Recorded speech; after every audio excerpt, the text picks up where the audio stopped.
मैं की भावना को अहम, ईगो कहते हैं।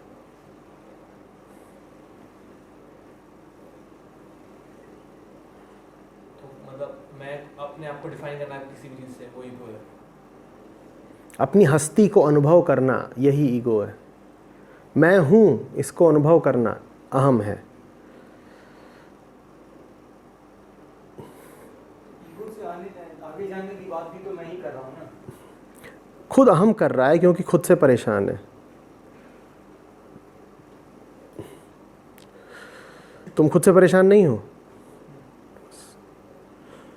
आत्मा को कोई परेशानी नहीं है, आत्मा को कुछ हासिल नहीं करना है, ना आगे जाना है ना पीछे जाना है। सारी दिक्कतें किसके लिए हैं? अहम के लिए हैं। और सारी दिक्कतें उसे किससे हैं? आत्मा तो किसी को दिक्कत देती नहीं, अहम को ही दिक्कत है, और अहम को अहम से ही दिक्कत है। दिक्कत है को, तो वो सोल्यूशन क्यों नहीं ढूंढ पा रहे हैं? क्योंकि वो गोलू है। इतनी बुद्धि उसमें होती तो वो अहम होता, इतनी समझ उसमें होती तो वो ईगो बन के घूमता क्या?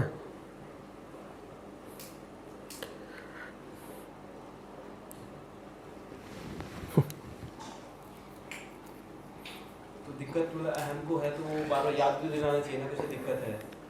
वो अपने आप को हम बोलते हैं ना कि ईगो उसका होना ही दिक्कत है, उसे याद दिलाने की ज़रूरत नहीं है। वो जब भी है, जहाँ भी है, जैसा भी है, उसे लगातार दिक्कत है। वो अगर दाएं जा रहा है तो भी उसे दिक्कत है, वो बाएं जा रहा है तो भी उसे दिक्कत है। उसे बहुत खाने को मिल गया तो भी दिक्कत है, उसे कुछ नहीं मिला तो भी दिक्कत है। वो हार गया तो भी दिक्कत है, वो जीत गया तो भी दिक्कत है। उसका नाम ही दिक्कत है, उसकी हस्ती ही दिक्कत है। अपने को बचाना क्यों चाहता है? क्योंकि वो गोलू है।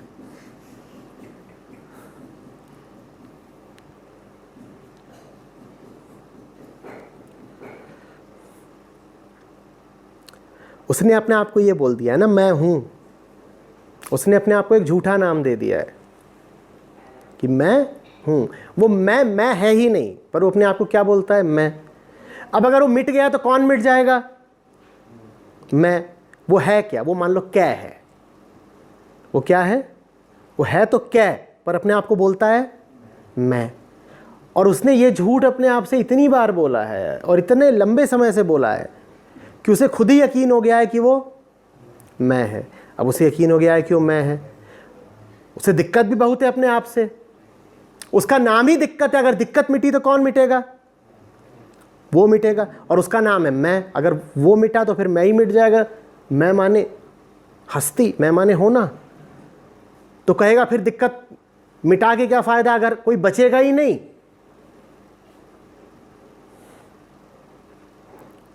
भाई तुम किसी डॉक्टर के पास जाओ और तुम्हारे पेट में बहुत बड़ा फोड़ा है, वो बोले फोड़ा तो हट जाएगा लेकिन साथ में तुम भी हट जाओगे, तो तुम अपनी सर्जरी करवाओगे?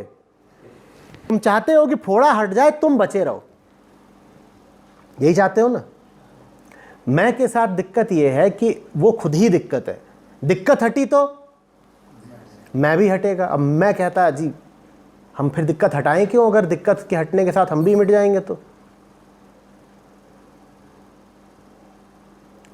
बात यह है कि मैं वो है ही नहीं, वो क्या है? क्या? तो ये क्या अगर हटेगा, क्या दिक्कत है? हमें क्या लग रहा है कि दिक्कत मैं है, मैं नहीं है दिक्कत। दिक्कत क्या है? क्या है। तो दिक्कत हटेगी तो क्या हटेगा? क्या हटेगा, और फिर शेष क्या बचेगा? तो ये तो मजे की बात होगी ना। पर ये बात गोलू को समझ में ही नहीं आती, क्योंकि उसने एक मूल भूल कर दी है। क्या करी है? उसने क्या को मैं कहना शुरू कर दिया। वो जो छोटा सा झूठ है बहुत भारी पड़ रहा है उसको। तो इसीलिए हर आदमी डरा रहता है अध्यात्म से। उसको लगता है कि अध्यात्म में मैं ही मिट जाऊंगा, फिर बचेगा क्या? ना, ऐसा नहीं है। अध्यात्म में दिक्कत मिटती है, क्या मिटता है? और फिर जो शेष रहता है वो असली मैं है। पर हम माने कैसे कि हमने झूठ बोला था? हम माने कैसे कि पुरानी गलती करी थी? अपने आप को देखो ना, तुम्हें गलती मानना अच्छा लगता है कभी? तो तुम ही तो अहम हो। हमको नहीं अच्छा लगता कि मान ले कि गलती कर दी। सारी गलतियां किसने करी हैं? क्या ने? सारी गड़बड़ी किसने करी है? क्या ने? तो हट जाने दो ना, ये सब हटाओगे भी तो कौन हटेगा? क्या हटेगा? मैं थोड़ी हटेगा।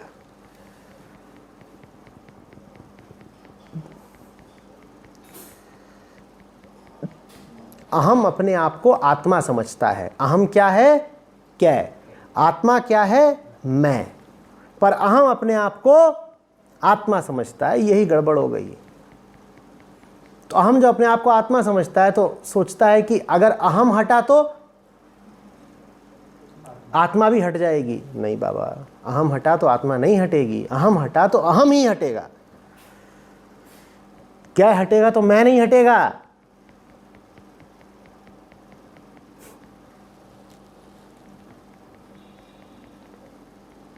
जैसे इस प्रसन्ना को ये भ्रम हो जाए कि ये जो इसने टी शर्ट पहन रखी है ये इसकी खाल है। अब 600 साल हो गए हैं, अब भयानक बदबू मार रही है टी शर्ट, ये उतारने को राजी नहीं है। क्यों नहीं उतार रहा? कह रहा है ये उतर गई तो मेरी खाल उतर जाएगी। क्या और मैं चिपक के एक हो जा रहे हैं, गड़बड़ हो गई ना। जबकि बात यह है कि अगर टी शर्ट उतरेगी तो दिक्कत उतरेगी, बदबू उतरेगी। हमें से ज़्यादातर लोग इसीलिए अपनी सारी वृत्तियाँ और विकार कभी हटने नहीं देते, क्योंकि हमें लगता है कि वही तो हम हैं। अगर वो सब हमने हटा दिया तो फिर बचेगा क्या? बहुत कुछ बचेगा, डरो मत।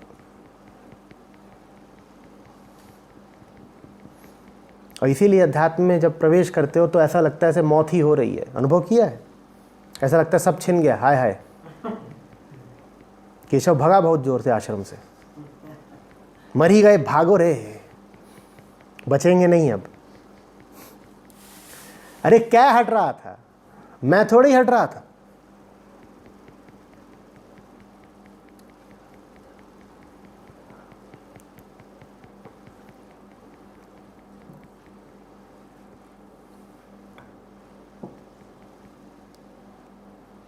मैं आत्मा हूँ इसलिए ये हम्म? मैं आत्मा हूँ। तुम आत्मा हो और क्या क्या हो?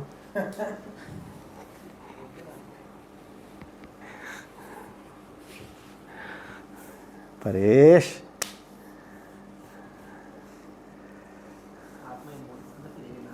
हाँ?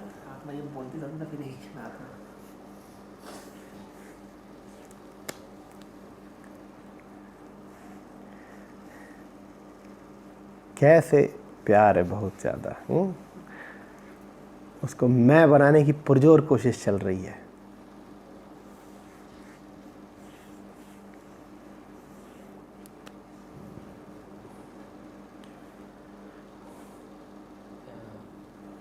ये ईगो क्या सर्वाइवल के लिए ज़रूरी होती है?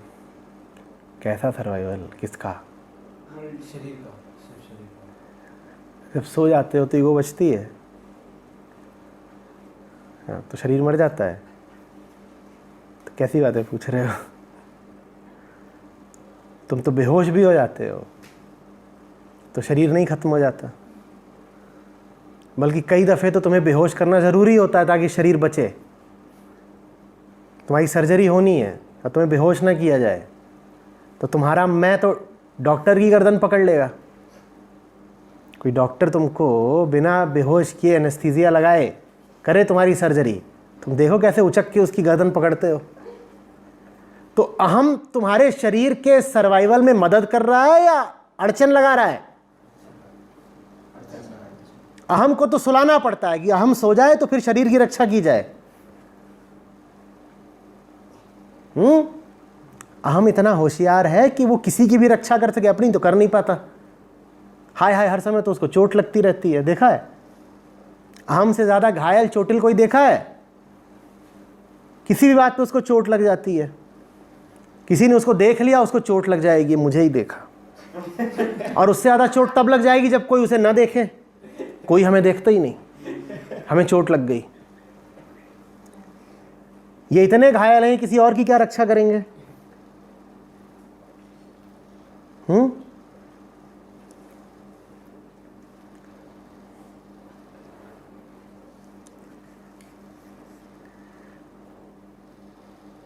if we don't get identified with ego, how will we still carry on the activities of our daily life? Because every time we are expected to do something and we constantly have to identify with our jobs and the role we are playing in the corporate company. No answer. तुम शुरुआत ही यहाँ से करोगे कि मैं मजबूर हूँ, तो मैं आगे कोई जवाब नहीं दे पाऊँगा। शुरुआत ही झूठ है। मजबूर तुम हो ही नहीं। तुम शुरुआत में ही कहते हो कि we are expected to do something, we must do this in our corporate jobs. मैं इस बात को मानता होता तो तुम्हारे सामने बैठा होता, मैं भी गूगल में बैठा होता। मेरा तुम्हारे सामने बैठना इस बात का प्रमाण है कि कोई मजबूरी नहीं होती कॉर्पोरेट जॉब वगैरह की। और फिर मुझसे ही कह रहे हो हम तो मजबूर हैं, तो मैं कैसे मान लूं? जब मैं मजबूर नहीं हूं तो तुम मजबूर कैसे हो?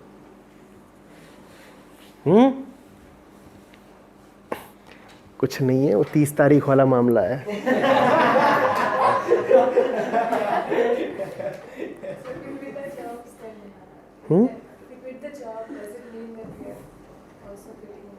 You cannot merely quit your job. It would be impossible. If you continue to be the person that you are, you would never be able to quit your job. You'll have to quit a lot before quitting your job. Given the person you are, there is so much you are attached to, including your job. If you are attached to 100 things and your job happens to be one of them, how will you just quit your job while retaining your attachment with the other 99 things? It's all one complex. It's all one pattern, one conglomerate. It's not merely your job you are sticking to. There are so many other things too that you are sticking to. And you cannot just selectively quit one thing. It's a way of living.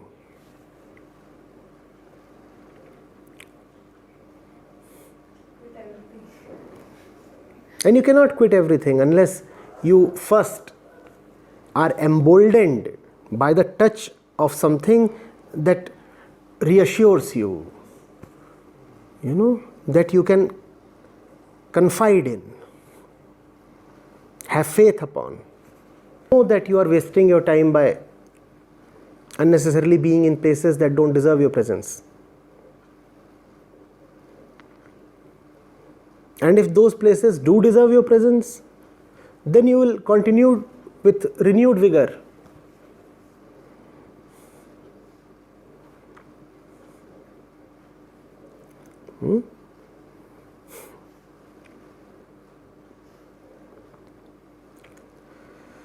How do I identify this entity or actor with whom I can confide and have faith upon? You'll never be able to come to the ultimate one, the ultimately trustworthy one. You have to begin with the one who is at least relatively trustworthy. You have to move to him, and then probably you have to move beyond him. When you are driving on the road, you don't set your eyes on the destination, do you? What do you look at? You cannot say that unless I am able to clearly visualize the destination, I won't move an inch. Then you would never move an inch. How do you go to Bangalore? Can you visualize Bangalore from here? You can't. You have to just take the first step.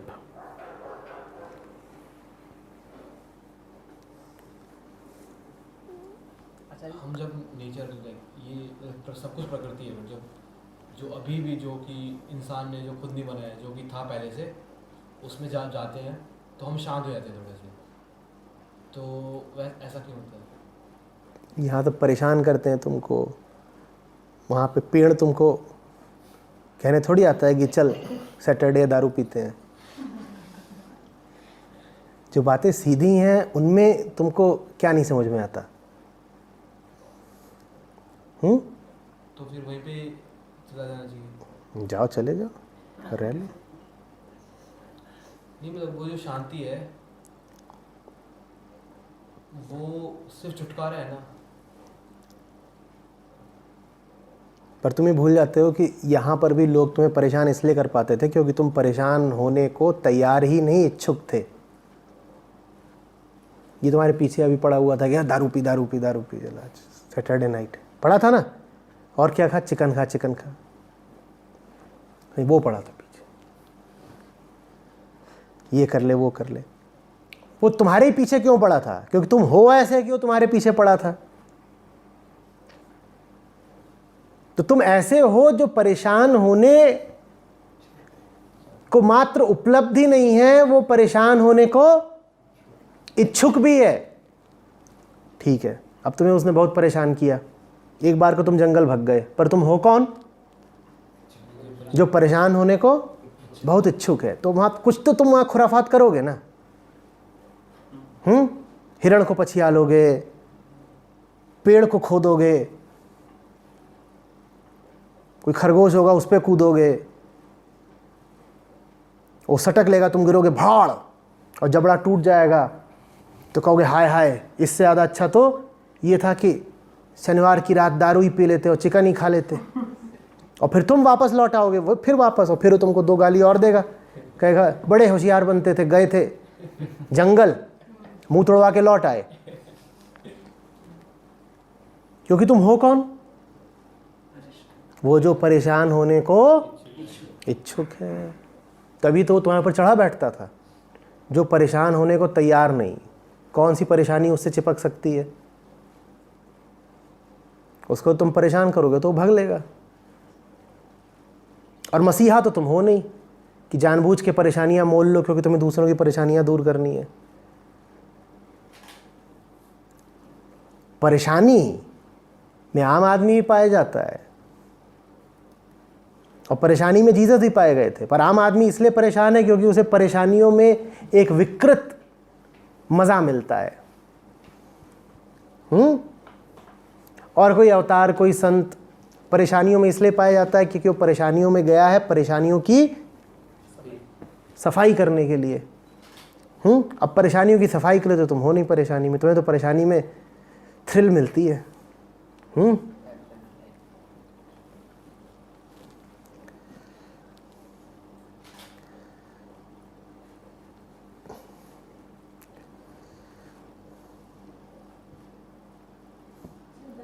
दारू पीने में कोई परेशानी नहीं है। पता नहीं, यही परेशान हो रहा था कि दारू पिला रहे हैं। सब लोग नहीं समझते हैं। और आजकल तो ये चीज़ बड़ी ऐसे बड़ी सब प्रेरित किया जाता है कि बड़े बड़े सीए हैं वो परेशान ही रहते हैं। बस 4:30 बजे तो उठते हैं, 5:30 से मेल शुरू हो जाते हैं देखने, तो वो दिखाया जाएगा कि love that adrenaline rush with in you, और ये करके ये चीज़ को ऐसी चीज़ प्रेरित की जा रही है।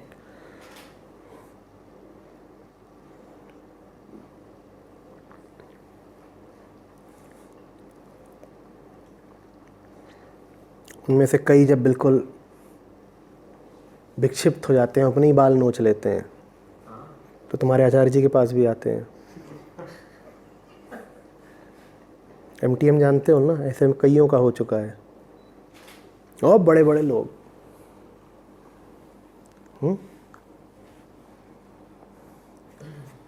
जैसे फिर पंख नुचा मुर्गा हो,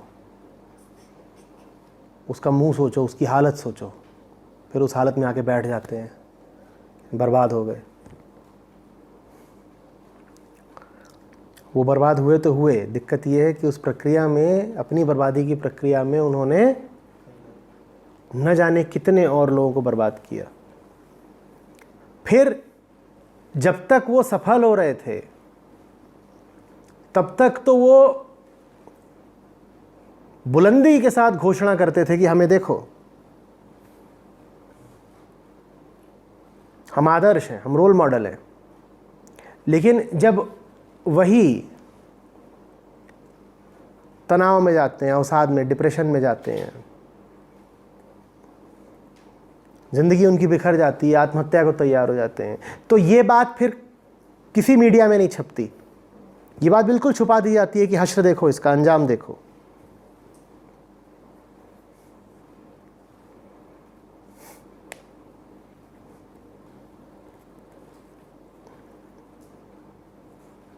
वास्तव में अंजाम बाद में भी नहीं आता। उनकी ज़िंदगी तब भी तबाह होती है जब वो तुम्हारे सामने कूल डूड बन के घूम रहे होते हैं। उनकी ज़िंदगी तब भी तबाह ही होती है, बस तुम्हारे सामने एक प्रकार का स्वांग रचा जाता है, तुम्हें धोखा देने के लिए नाटक किया जाता है।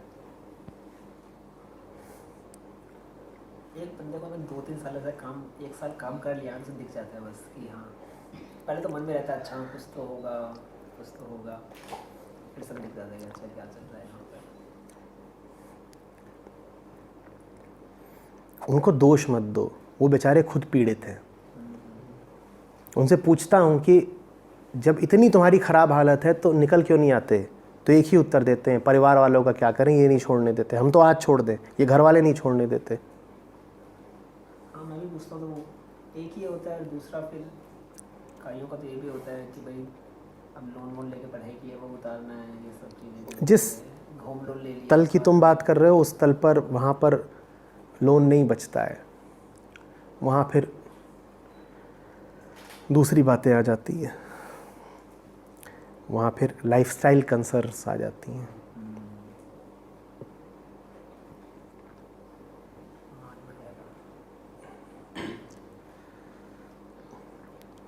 और उसमें भी ज़्यादातर ये नहीं होता है कि हमारी लाइफस्टाइल का क्या होगा, घर वाले क्योंकि कमा एक रहा होता है, उससे लाभ तो 3-4 को हो रहा होता है ना। तो 3-4 कैसे बर्दाश्त करेंगे कि हमें जो लाभ हो रहा है वो लाभ होना बंद हो जाए।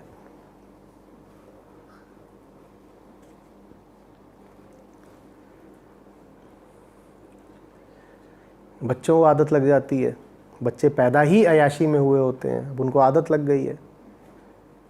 बच्चों को कैसे बताओगे कि अब